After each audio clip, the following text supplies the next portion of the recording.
All right, guys. Cassie Cage. You ready to rock? I'm ready to rock. I'm SoCal Honey Badger, and I am ready to rock. So why would you want to pick Cassie Cage? Simple. She's fucking hot. Look at that. Look at those legs. Look at the gams. Look at her stretching. Oh, it's so good. Look at that stretchy stems. That's why you pick Cassie. All right, let's be real. Nobody fucking picks Cassie for gameplay reasons. They pick Cassie for the thirst. All right, you simp for Cassie. That's what it is. All right, anyways, her character archetype, I would consider Cassie Cage to be defensive neutral, right? She's very, very strong in the neutral. She's actually very, very strong at any range. She doesn't have a weak range.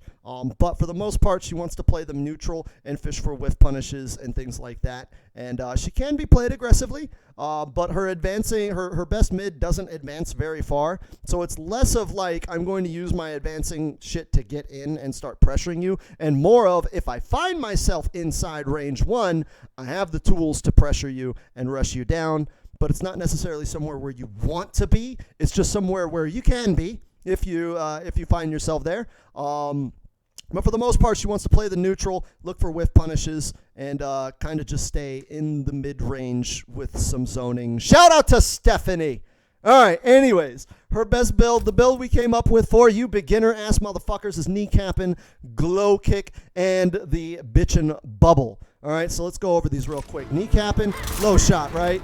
It is what it is. It's a good zoning tool. One of the best projectiles in the game. It's a low profiling projectile, so she ducks under your projectiles and hits you with a mid. So you have to either block it or jump it, right? So when Cassie is like out here and she's doing this shit, like she's just kind of like fucking shooting, and then you can throw in that shot. So you can use the high shot to zone them normally and then throw in the mid shot. It's a little slow compared to the high shot. But it is a mid, so they have to jump it. Now, other move that we have is the flying glow kick. This move is just a really, really, really good utility move. One thing that it is notable for is it is fatal blow cancelable, so you can do glow kick into fatal blow. That just combos, right? It just combos. Easy peasy, especially off of juggle, right? Right, so you juggle them.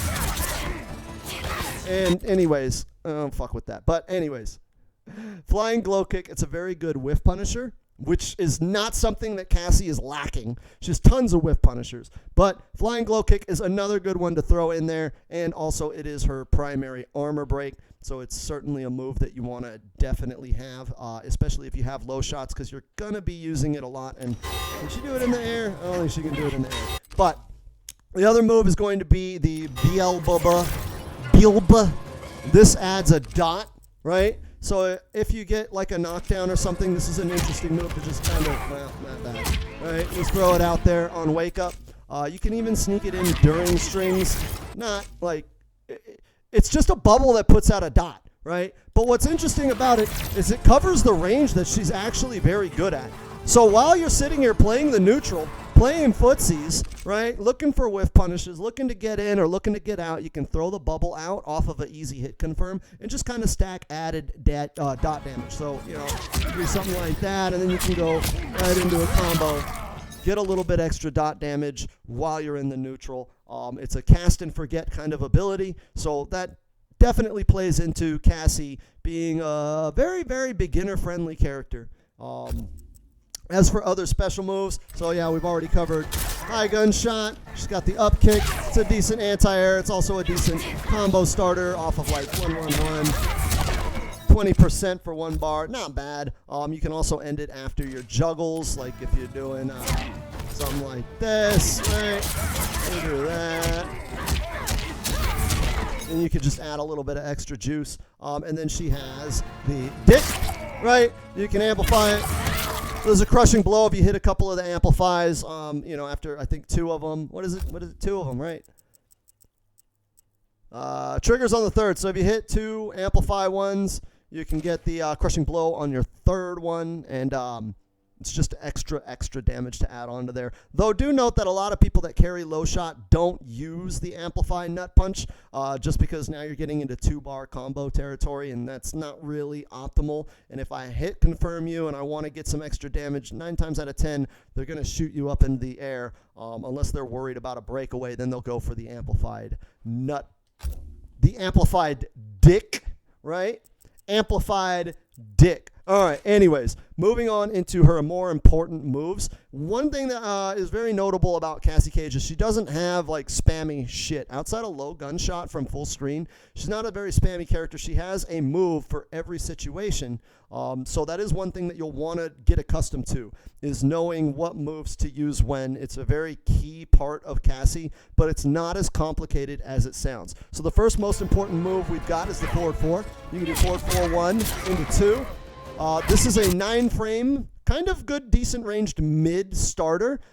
Usually you're going to do forward 4-1 and then hit confirm. If you start staggering this a lot, you can go for the last hit to try and catch them. You know, just passively letting you stagger. Do note that the last hit of forward 4-1-2 is a high. So if you are going to complete the string and your opponent makes a read, they will kill you for it. So be careful with that. Also, on that tip, that leads us to our next most important move, which is going to be back 2. This is an 11-frame advancing mid. That move should not be 11 frames, but it is, and it's really good. She's got a follow-up of 4-2-4. This is another really good hit confirmable string, right? And then she can go into the back 2-4-3. If you're staggering and they're going to start poking to call out your stagger, you can finish the string. But again, like the last string we were talking about, the last hit is a high. So if they neutral duck on your stagger, they can blow you up with that last hit with an uppercut crushing blow. And let's be honest, okay? This is Mortal Kombat 11. They stay looking for that uppercut crushing blow, ladies and gentlemen. They stay looking for it. Next most notable one is actually a simple one. It is her jab string. It's a lot she can do with her jab. Her jab has a lot of very good utility, and it is a very, very good stagger up close. This is why, like, I say that Cassie, she's really good up close. She doesn't necessarily want to be there, but if she is there, she's got a lot of tools, and 1-1 is a very good one. So you can finish it with 1-1-1, right? That's kind of unsafe. It's -8. Depending on the matchup, they can punish it, but it is special cancelable. So if you get a nice jab punish, you can go for that.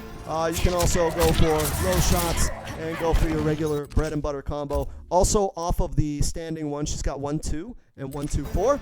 So this is also another godlike stagger. Do note that standing 1-2 is 0 on block. So if you decide to go for the stagger on that, you can quickly go into whatever your follow-up is on that stagger.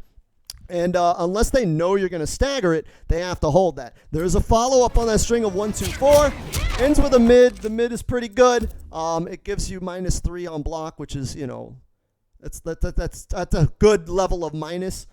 There is a lot of pushback on that one, I believe. So if you do this and they block it, no, you know what? Actually, I'm wrong. There is enough flaw. There is a small enough amount of pushback to where you can start fishing for flawless blocks on that one. So if you're staggering the standing 1, 1-1, 1-2, and then you do end up deciding to commit to 1-2-4, if they block it, you can go for a flawless block setup, and it leads to the, you know, the same flawless block mind games that we've discussed in the past. But if it hits, it gives you a nice knockdown and some decent range, so you can kind of pick and choose what position you want to take after that knockdown, depending on your play style. If you want to play a more aggressive Cassie, it does give you enough time to dash in and kind of get started with your 4-4 bullshit. And if you want to just use the space to go back to your zoning, you can do that as well. A lot of utility off of that. Do note that Cassie has pretty bad movement. Like, her movement is not awful, but like her wave dash is a little on the slower side. So if you are trying to use your knockdowns to get in, keep that in mind. It is kind of alleviated by her having a decent jump. So, you know, watch out with the movement when you're trying to chase someone down after a knockdown on that string. Next most important move is going to be down 4. This shit is like, what, +16 on block, like, or on hit? +16. For some reason, her down 4, it looks stumpy, right? It doesn't look like it has very good range, but it actually hits from a lot further out than you would think. And it easily jails into 4-2. So if you do it down 4 and you hit, and you're fighting someone that's really, really mashy and they're stupid and they probably play Scorpion, they're going to probably start pressing buttons after the down 4. It's an easy jail into 4-2 grab. And if they pressed anything, you can get the crushing blow off that. That being said, that does lead into my next most important move, which is 4-2. This is like the godlike whiff punish of whiff punishes, right? Like, you could just do 4-2, and 4-2 gives you a lot of really good like frame advantage. It's at 0 on block, so it's like it's not that it's plus, but it's 0, so both of you get control of your character at the same time. So unless they're going to follow up your 4-2 with like a low poke or something, it's easy to catch someone with that after the 4-2. Also, they may be hesitant to press because you do have 4-2 grab.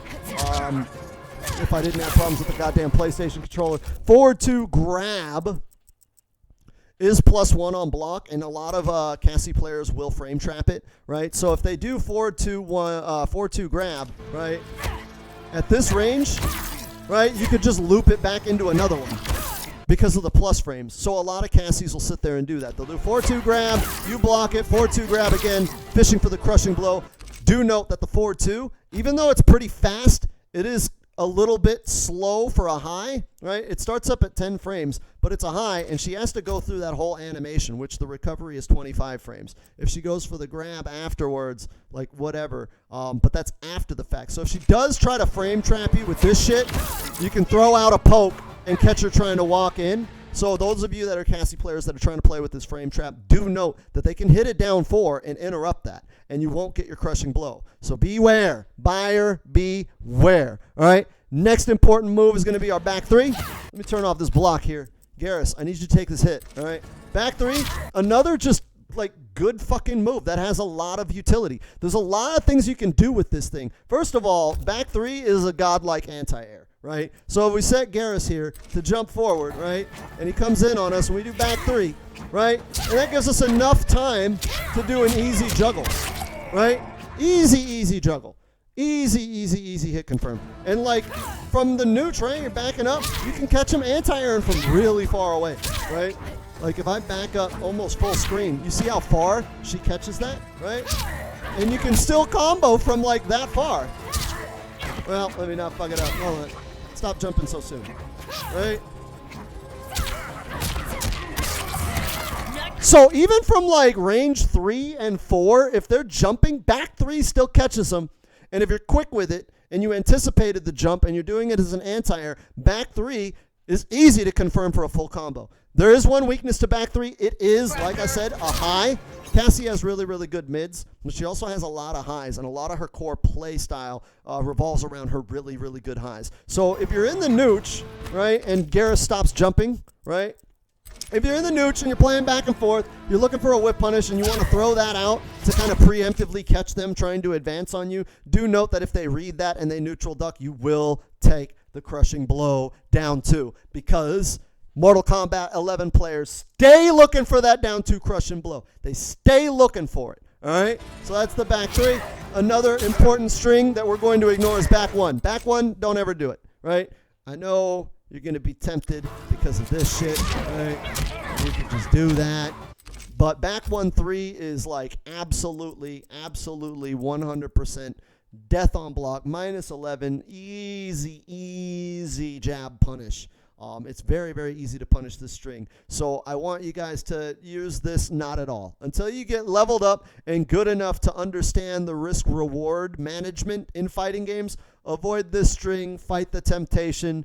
You can do things like back 1 into gunshot to keep yourself safe. Specifically in the corner, that's a corner tactic that Cassie's use, especially when you consider how much plus she is on high gunshot, right? So she's at +6. That's enough plus frames, especially in the corner, to where you have to respect it. So if you're going to use back 1 as your like catch-all low starter, generally like you'll want to do back 1 into gunshot to keep yourself safe.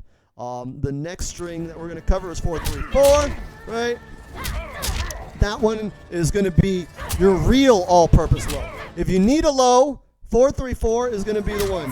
Hit confirmable or full combo, easy peasy.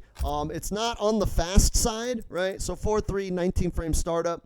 But with the range it gets, because she hops forward when she does it, it has pretty decent range for an advancing low that you can hit confirm. And the other notable normal that I want to cover primarily for the corner is the fourth, which one is it?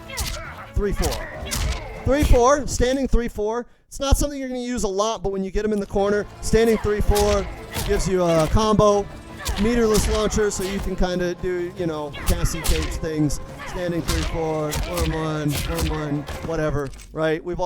Most of us have all seen that combo. That's something you can explore. But standing 3-4 is a very, very good, just a meterless combo launcher that you can kind of fish for in the corner. And as you look at it, standing 3-4 is 0 on block, so you could just throw it out there. Do note that standing 3, right? It is a high, but the second hit is a mid, so if they're mashing on you and they're off time with their mashing, you can catch them with that mid in the corner, blow them up for a full combo. That's basically the most important moves you need to know with Cassie Cage. Now, as far as her optimal range, Cassie does not have an optimal range. She can be played at any range. Like, there's literally nowhere on screen where Cassie is not a threat. She's similar to, if you go back and you watch my Frost breakdown, she's similar to Frost but less complicated. She's like a kindergarten Frost, right? She could play at any range. She has the tools to play at any range. She is a threat at any range. It's more or less whatever range you think your opponent is weak at is where you want to stay, right? So if I'm playing Cassie and I'm fighting someone like Garrus, obviously I don't want to be full screen throwing projectiles all day. Even though Cassie's good at that, Garrus is going to be fishing for sand traps, so maybe I want to get in and maybe play the mid-range where Garrus is a little bit weaker. Or if I'm fighting, you know, like someone like Scarlet, who's really, really weak up close, I would want to play at range 1 to harass her with my 9-frame mid-hit confirmable combo starter. That kind of thing. That's what you want to be looking for when you're playing Cassie. She doesn't have a bad range. She only has good ranges. Pick the one your opponent doesn't like. That's Cassie in a nutshell. We've already gone over time. This is no longer a 10-minute video, so I'm going to cut it there. Go ahead and continue simping for this leggy blonde bitch. She's a lot of fun. I think some of you guys will like her. I'm out of here. Peace.